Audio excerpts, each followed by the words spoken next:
Hello friends, आज हम करेंगे NCERT क्लास 9 हिस्ट्री के चैप्टर फ्रेंच रेवोल्यूशन का 12th मॉड्यूल। इस मॉड्यूल में हम फॉलोइंग टॉपिक को डिस्कस करेंगे। और वो टॉपिक क्या है? टॉपिक है France abolishes monarchy and becomes a republic। In the mentioned topic, हम डिस्कस करेंगे about what the situation in France was जब वहां मोनार्की अबॉलिश हो गई और फ्रांस एक रिपब्लिक बना।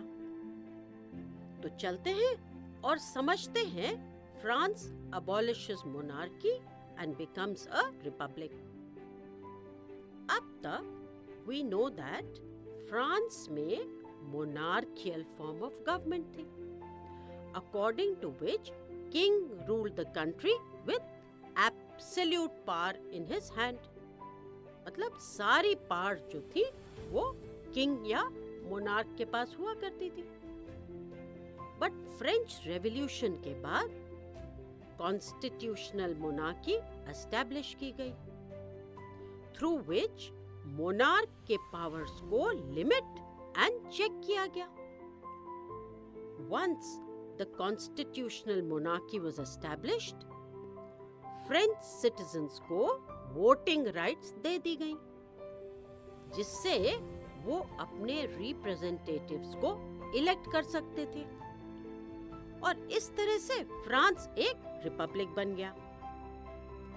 रिपब्लिक यानी वो स्टेट जहां जनता या पीपल के हाथ में ये पावर या राइट्स होती हैं जिससे वो अपने रिप्रेजेंटेटिव्स को चूज कर सकते हैं through the system of voting.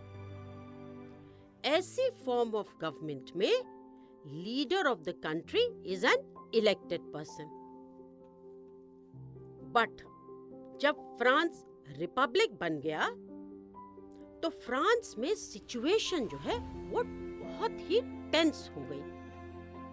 अब let's see how this happened. Although Louis 16 ने न्यूली ड्राफ्टेड कॉन्स्टिट्यूशन को एक्सेप्ट कर लिया था, बट वो बदलते हुए सर्कमस्टेंसेस से खुश नहीं थे। क्यों नहीं खुश थे? वो इसलिए खुश नहीं थे क्योंकि उनके हाथ में अब पावर्स कॉन्सेंट्रेटेड नहीं थी। तो इवन दो वो आज भी फ्रेंच मोनार्क थे, बट उनकी पावर्स को to a great extent curtail and limit कर दिया गया था। So despite signing the constitution, Louis 16 ने किंग ऑफ प्रशिया के साथ एक सीक्रेट नेगोशिएशन किया। मतलब वो चुपके चुपके उन्होंने नेगोशिएशन करा with the king of Prussia. Prussia भी एक कंट्री थी और वहां भी किंग रूल करते थे। तो लुई 16 ने चुपके चुपके किंग ऑफ प्रशिया के साथ नेगोशिएशंस किए। अब फ्रांस की जो बदलती हालत थी, मतलब किंग के हाथ से पावर चली गई। तुम्हें पता ही है कि किंग की पावर्स को कर्टेल और लिमिट कर दिया गया था। तो ये हालत देखकर जो नेबरिंग कंट्रीज के किंग्स थे, मोनार्क्स थे, वो बहुत वरिड होने लगे, क्योंकि उन्हें इस बात का डर होने लगा कि शायद उन्हें भी सिमिलर सिचुएशन को फेस करना पड़ेगा और उनकी एग्जिस्टेंस पे भी अटैक होगा, उनकी पावर्स पे भी अटैक होगा। वो लिमिट हो जाएंगी, वो कर्टेल हो जाएंगी। तो वो बहुत इनसिक्योर रहने लगे, बहुत वरिड रहने लगे। अब क्या हुआ कि उन लोगों ने प्लान किया to send troops to France. क्यों भेजना चाहते थे वो ट्रूप्स फ्रांस में? सोचो, फ्रांस में क्या हो रहा था? रेवोल्यूशन ना। तो उन लोगों ने, नेबरिंग कंट्रीज ने ये प्लान किया कि वो ट्रूप्स भेजेंगे फ्रांस में, फ्रांस को जो मोनार्क है उसको सपोर्ट करने के लिए, to suppress the revolt and events that had been taking place since the summer of 1789। तो समर ऑफ 1789 में क्या हुआ था, याद है कुछ? कुछ तो याद होगा, कुछ इवेंट याद होगा। हाँ, जैसे storming of the fortress prison of Bastille, people का रिवोल्ट करना, नेशनल असेंबली फॉर्म होना, all this you remember, isn't it? हाँ, बट इससे पहले कि ये सब होता, क्या सब होता कि नेबरिंग कंट्रीज अपने ट्रूप्स फ्रांस में भेजता to suppress the revolts and events. April 1792 में नेशनल असेंबली ने वोट किया to declare war against Prussia and Austria. Provinces से हजारों लोग आगे आए टू जॉइन द आर्मी, क्योंकि दे फेल्ट दैट ये वॉर ऑफ पीपल का था। मतलब ये वॉर जो थी, वॉर ऑफ पीपल की थी। Against whom? Against the king and aristocracy all over Europe. तो फ्रांस की हालत तो बदल रही थी। किंग के हाथ में पावर कम हो गई थी, उसकी पावर्स को कर्टेल कर दिया गया था। किसने? कॉन्स्टिट्यूशन ने। और कॉन्स्टिट्यूशन किसने बनाया था? नेशनल असेंबली ने ड्राफ्ट करा था और लुई द 16th ने साइन कर दिया था। मगर लुई द 16th खुश नहीं थे, क्योंकि उनके पास पावर्स ही नहीं थी अब। तो उन्होंने क्या करा था, कुछ याद है? उन्होंने सीक्रेट नेगोशिएशन किया with the king of which country? Prussia. और जो नेबरिंग कंट्रीज थी वो बहुत वरिड थी कि भाई उनके साथ भी ये सब ना हो जाए, उनकी पावर्स भी न छिन जाए। तो उन्होंने प्लान किया to send troops to France to suppress the revolt and events. मगर इससे पहले कि ये सब होता, नेशनल असेंबली ने वोट किया to declare war against Prussia and Austria. और प्रोविंसेस से हजारों लोग जमा हो गए टू जॉइन द आर्मी, क्योंकि उन्होंने ये फील करा कि ये जो वॉर है, ये वॉर ऑफ पीपल है against the king and aristocracy all over Europe. तो to arouse the feeling of love towards one's country, French people patriotic songs गाने लगे। और इन पेट्रियोटिक सॉन्ग्स में सबसे पॉपुलर सॉन्ग था मार्सेयस, जिसे रॉगेट डी लियल ने कंपोज करा था। और ये सॉन्ग पहली बार गाया गया था जब वॉलंटियर्स ने मार्सेयस से पेरिस मार्च किया था। और इस वजह से इस सॉन्ग का नाम पड़ गया था मार्सेयस। मार्सेय सेकेंड लार्जेस्ट सिटी है फ्रांस की। अब ये जो सॉन्ग है वो नेशनल एंथम ऑफ फ्रांस है। तो अब चलते हैं और लेते हैं एक क्विक रिकैप। जब फ्रांस रिपब्लिक बन गया तो फ्रांस में सिचुएशन टेंस रहने लगी। ऑल्दो लुई 16th ने न्यूली ड्राफ्टेड कॉन्स्टिट्यूशन को एक्सेप्ट कर लिया था, बट वे खुश तो थे नहीं। तो उन्होंने क्या करा था? उन्होंने किंग ऑफ प्रशिया के साथ एक सीक्रेट नेगोशिएशन किया।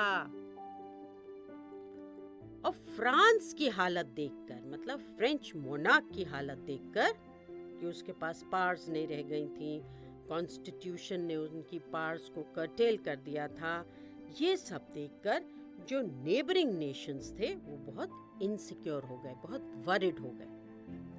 और फिर उन्होंने क्या प्लान करा, बताओ जरा, क्या प्लान करा? उन्होंने प्लान करा to send troops to France to suppress the revolt and events जो टेक प्लेस कर रहे थे सिंस द समर ऑफ 1789। अब इससे पहले कि जो नेबरिंग कंट्रीज हैं वो ट्रूप्स भेजते to help out France, in April 1792 national assembly ने वोट किया to declare war against Russia and Austria.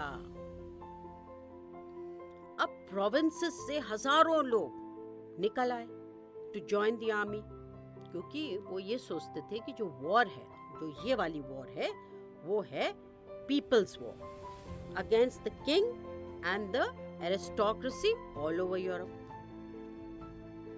अब पीपल जो हैं वो पेट्रियोटिक सॉन्ग्स गा रहे थे व्हेन दे वर मार्चिंग, और सबसे पॉपुलर सॉन्ग था मार्सेयस, जिसे रॉगेट डी लियल ने कंपोज किया था। और ये जो सॉन्ग है ये पहली बार लोगों ने गाया था जब वो पेरिस की तरफ मार्च कर रहे थे।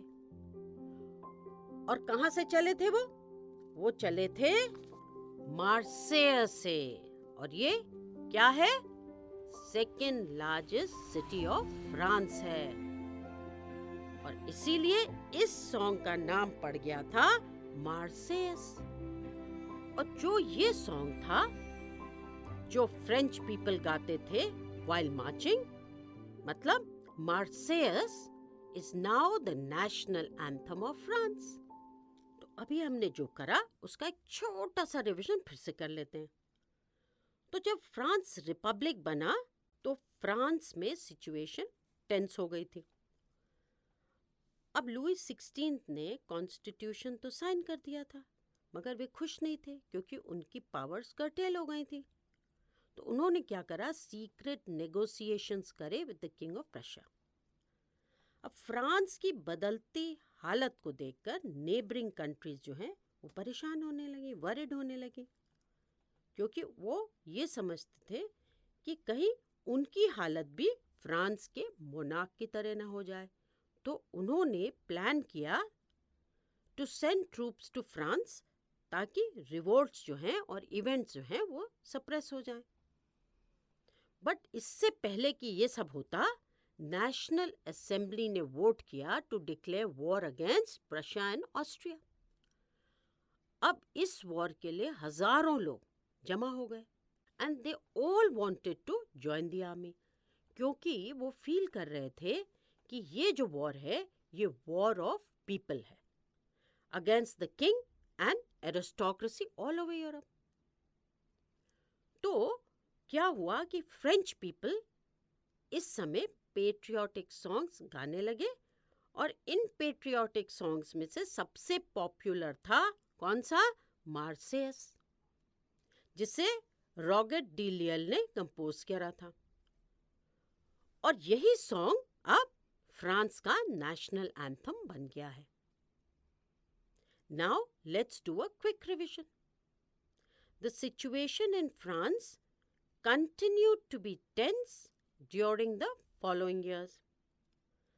Although Louis XVI had signed the constitution, he entered into secret negotiations with the King of Prussia.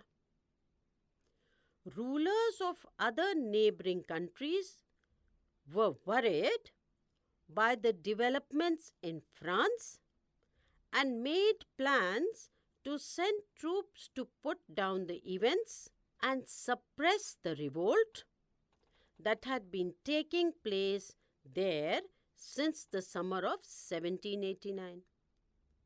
Before this could happen, the National Assembly voted in April 1792 to declare war against Prussia and Austria. Thousands of volunteers thronged from the provinces to join the army. They saw this as a war of the people against kings and aristocracies all over Europe. Among the patriotic songs people sang as they marched was the Marseillaise, composed by Rogget de Liel. The Marseillaise is now the national anthem of France.